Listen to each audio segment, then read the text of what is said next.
This is one of the most toxic things an adult can say when a child is expressing emotion, and someone might have even said this to you. Let's go. Let me just put it like this. Let's say you came home from school one day, all excited because school was out, and then your parents told you that they were getting a divorce, and it absolutely destroyed you.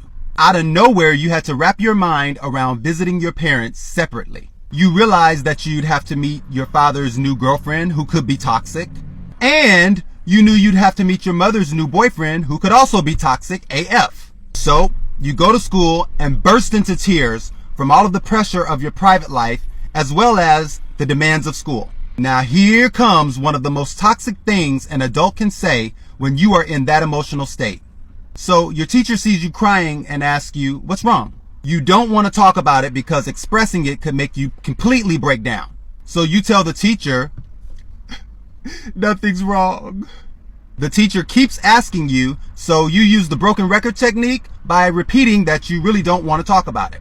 The teacher then says, oh, you know what? You're just crying to get some frickin' attention. Quit all that crying.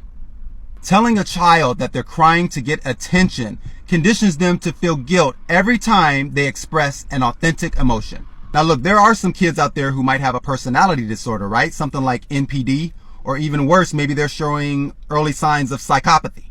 If that's the case, telling them that they're crying for attention isn't going to help the situation. But a lot of times, like in the scenario that I mentioned, it's not a situation where they're crying for attention. They're crying because they're going through something at home that's too difficult to talk about.